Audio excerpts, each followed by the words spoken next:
नमस्कार। आज बात करते हैं एक ऐसे नए कानून की जो शायद हमारे डिजिटल जीवन को हमेशा के लिए बदल दे। इसका नाम है डिजिटल नागरिक अधिनियम 2025। चलिए समझते हैं ये है क्या। पर इससे पहले कि हम कानून की गहराइयों में जाएं, एक सीधा सा सवाल। हमारा डिजिटल जीवन, मतलब हमारी ऑनलाइन दुनिया, आखिर कितनी सेफ है? सोचिए, हमारी बातचीत, शॉपिंग, बैंकिंग, सब कुछ तो ऑनलाइन हो गया है, पर क्या हम इसके साथ आने वाले खतरों के बारे में भी उतना ही सोचते हैं?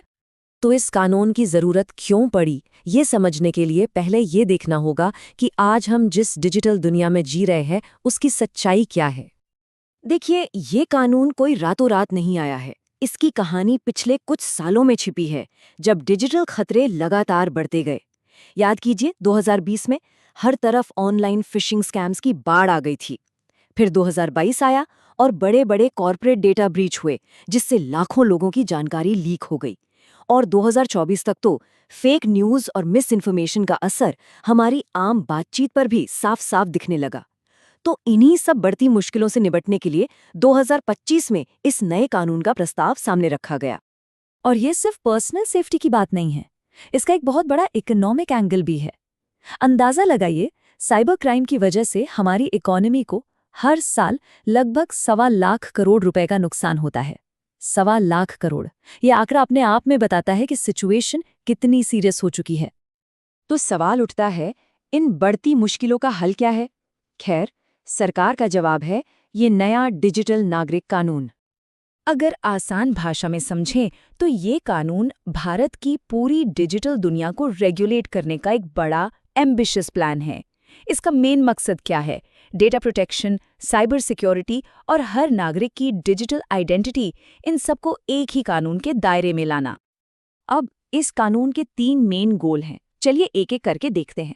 पहला है डेटा को सिक्योर करना। मतलब हमारा पर्सनल डेटा कैसे कलेक्ट होगा, कहाँ स्टोर होगा और कैसे यूज होगा, इसके लिए एकदम क्लियर रूल्स बनाना। दूसरा, ऑनलाइन सेफ्टी बढ़ाना, यानी ऑनलाइन फ्रॉड, हेट स्पीच और फेक न्यूज से लड़ने के लिए एक सिस्टम तैयार करना। और तीसरा, एक डिजिटल आइडेंटिटी बनाना। ये एक वॉलंटरी यानी अपनी मर्जी से अपनाने वाली सिक्योर डिजिटल आईडी होगी, जिससे सरकारी और प्राइवेट दोनों तरह की सर्विसेज आसानी से मिल सकें। अब देखिए, जब भी कोई इतना बड़ा बदलाव आता है तो उस पर बहस तो होती ही है ना? तो चलिए इस कानून के भी फायदे और नुकसान दोनों पहलुओं को समझते हैं। इस कानून को लेकर जो डिबेट है वो काफी इंटरेस्टिंग है और दोनों तरफ के पॉइंट्स काफी मजबूत हैं। जो लोग इसे सपोर्ट कर रहे हैं उनका कहना है कि इससे देश की सिक्योरिटी मजबूत होगी, साइबर क्राइम पर लगाम लगेगी, डिजिटल आईडी से सर्विसेज लेना आसान हो जाएगा, लोगों को अपने डेटा पर ज्यादा कंट्रोल मिलेगा और डिजिटल इकोनॉमी पर भरोसा भी बढ़ेगा। लेकिन सिक्के का दूसरा पहलू भी है। जो लोग इसकी आलोचना कर रहे हैं उन्हें डर है कि इससे कहीं सरकारी निगरानी ना बढ़ जाए। उन्हें ये भी चिंता है कि कुछ लोग इस डिजिटल सिस्टम से बाहर रह सकते हैं और इससे इनोवेशन और बोलने की आज़ादी पर भी बुरा असर पड़ सकता है। और हाँ, वो इंडिपेंडेंट निगरानी और जवाबदेही की कमी पर भी सवाल उठा रहे हैं। इसे सपोर्ट करने वाले एक व्यक्ति ने बड़ी अच्छी बात कही। उन्होंने इसे 1 अरब लोगों के लिए डिजिटल सीट बेल्ट बताया।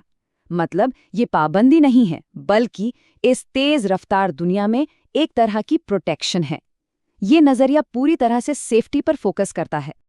लेकिन ठीक इसके उलट एक आलोचक का सवाल भी सोचने पर मजबूर करता है। वो पूछते हैं, ठीक है, लक्ष्य तो सिक्योरिटी है, पर क्या हम इसकी कीमत अपनी प्राइवेसी से चुकाएंगे? हर डिजिटल दरवाजे की चाबी जिसके पास भी होगी वो उसके लिए एक मास्टर चाबी बन जाएगी। और ये तर्क प्राइवेसी और पर्सनल फ्रीडम के खतरे की तरफ इशारा करता है। तो ये बड़ी बड़ी बातें और बहस तो अपनी जगह हैं, पर सवाल ये है कि एक आम इंसान के लिए इसका क्या मतलब है? ये कानून हमारी रोजमर्रा की जिंदगी पर कैसे असर डाल सकता है? चलिए जरा सोच कर देखते हैं कि हमारी डेली डिजिटल लाइफ कैसे बदल सकती है। जैसे ऑनलाइन बैंकिंग के लिए अब ढेरों पासवर्ड्स और ओटीपी याद रखने की जरूरत नहीं होगी। शायद एक सिक्योर डिजिटल आईडी से ही काम हो जाए। हो सकता है सोशल मीडिया पर कुछ खास कामों के लिए यूजर वेरिफिकेशन कंपल्सरी हो जाए। सरकारी सर्विसेज के लिए अलग अलग वेबसाइट पर लॉगिन करने के बजाय एक ही पोर्टल हो जो डिजिटल आईडी से चले। और सबसे जरूरी, डेटा प्राइवेसी। अब कंपनियों को लंबी चौड़ी टर्म्स एंड कंडीशंस की जगह हमसे साफ साफ सहमति लेनी होगी और हमारे पास अपना डेटा डिलीट करवाने का अधिकार भी होगा।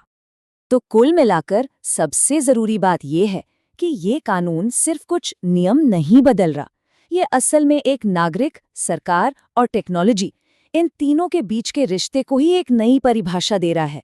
ये हमारे डिजिटल समाज के लिए एक बहुत बड़ा, एक फंडामेंटल चेंज है।